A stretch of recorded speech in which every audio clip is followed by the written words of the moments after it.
Now, former Auditor General Edward Oko's 8-year non-renewable term ended in August 2019.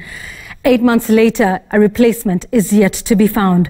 Why has it taken so long? And more importantly, what is at stake? And how does this affect you, the country, and the fight against corruption? Watch my explainer tonight.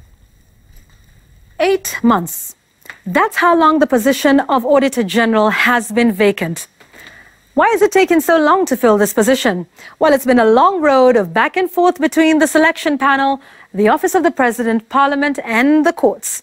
It all started on the 27th of August 2019 when a vacancy was declared following the conclusion of the term of this man, Edward Oko, who had served his single non-renewable 8-year term.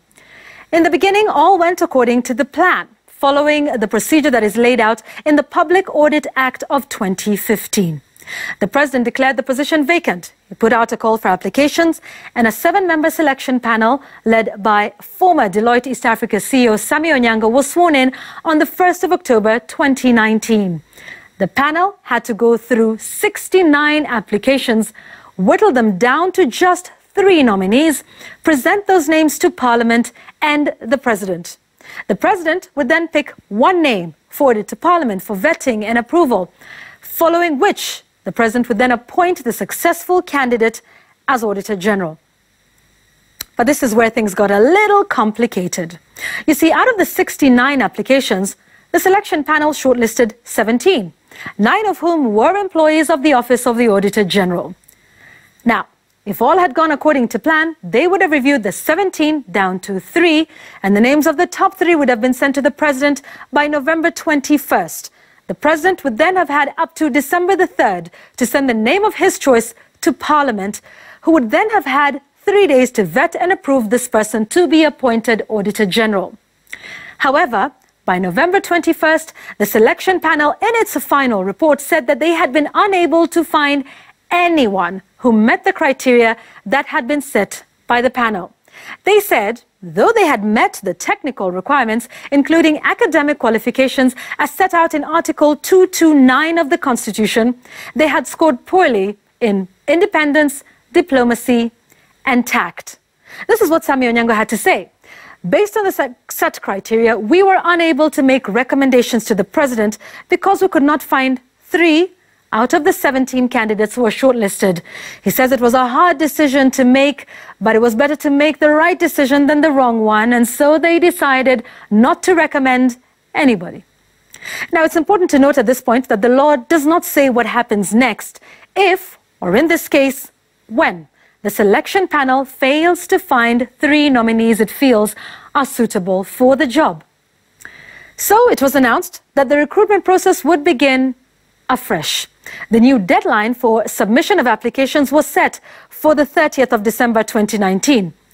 But by this time, the Public Investments Committee, led by Mvita MP Abdul Samad Sharif, was already expressing concern over the delay in the process, warning that the country would have no audit reviews if it was not finalized.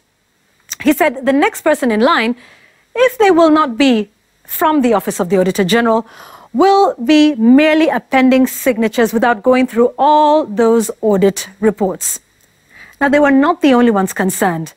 On December 17th last year, activist Okia Omtata filed a petition in the Labour Court wanting the process stopped on the grounds that there is no provision in law calling for fresh applications at the level of the selection panel. He said, you cannot introduce extraneous reasons at that stage after shortlisting.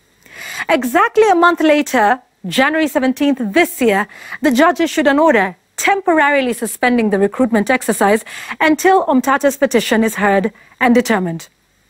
You see, this is Omtata's argument. He says that the selection panel is restricted only to the criteria that is set out in the law and cannot introduce its own criteria, such as those of independence, diplomacy, and tact. So while we wait for the court's decision, the Auditor General's position remains vacant and some key operations have stalled. Now, I know what you're thinking. Can't anyone hold a position in an acting capacity? For that, we'd have to go back to the law. The Public Audit Act actually does provide for this, and it states that until a person has assumed the functions of that office, The Public Service Commission, that's the PSC, can recommend the most senior person in the Office of the Auditor General. But wait, here's another hurdle. Go back to the courts for a case that was filed by Transparency International. A judge declared that provision unconstitutional. Justice Chacha Mwita ruled that there cannot be an acting Auditor General because the Constitution only recognizes an Auditor General as appointed in accordance with Article 229. And he said that any other attempt outside of this would be unconstitutional, as you can see in this quote that is placed here. That is from the courts. So where does that leave us now? Well, no Auditor General for 8 months now, and no one to officially sign off on the audit reports. This means that at least 150 state corporations may have their financial audits signed off late. KRA, Kenya Pipeline, the EACC, Kenya Power, Capital Markets Authority, East African Portland Cement, even the Central Bank, and indeed all 47 counties are affected. In fact, even the Office of the Auditor General itself cannot undertake any procurement.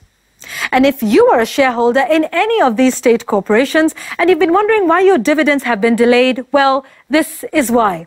Electricity generating company KenGen has told its shareholders that it will not pay dividends for 2018-2019 financial year because, as a parastatal, the Auditor General must audit its books. The important role of ensuring efficient use of public resources at both national and county levels will have to wait until all of this is sorted out. 8 months and counting. Now, besides all of the intrigues we have seen between the selection panel and the courts and Parliament and the Office of the President, they say there's politics at play. And so let's understand this from our Stephen Latour, who has been following this story. Stephen, so politics at play in the selection of the next Auditor General?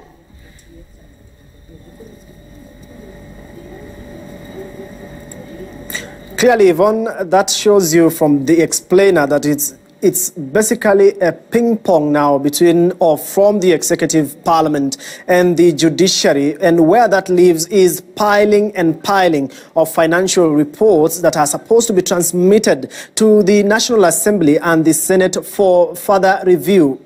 Audit reports are normally brought to Parliament annually because of the budget making process, and the MPs who have been keenly following this matter have blamed what they term quote-unquote deep state. This is according to the parliamentary or a joint parliamentary committee meeting that comprised of the Public Accounts Committee, the Public Investment Committee, and the Special Funds Committee that had met Public Service or Head of Public Service Joseph Kinyua, questioning him over this delay in the Auditor General. But of course, a lot of things are coming up from that where MPs are asking why it is taking this long to get a new Auditor General, because their concern is it is affecting their audit, it is affecting their oversight role, especially the issue of going through all the audit books that are presented to them.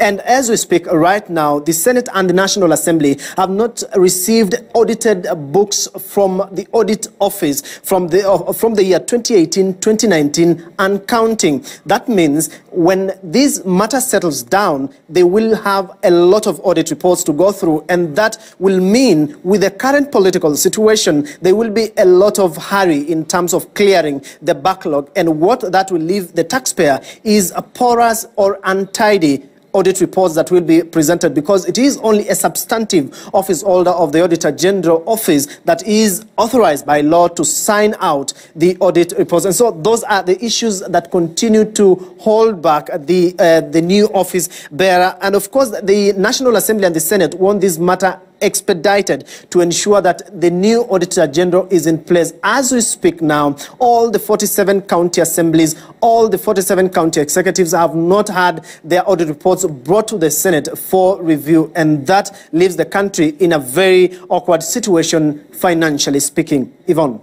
Indeed, Stephen Latour, thank you very much for that. Remember, we're asking you why you think this delay has perpetuated. It's now been 8 months. Fibanda Brotri on Twitter says the Auditor General should confirm whether or not public money has been applied lawfully and in an effective manner. Since the office was vacant, I'm convinced public money is missing somewhere. What do you think is causing the delay? Hashtag The Explainer. Please tweet us or SMS us 22422. You're watching Tonight with me, Ivana Kwara Matola. Here's what's coming up.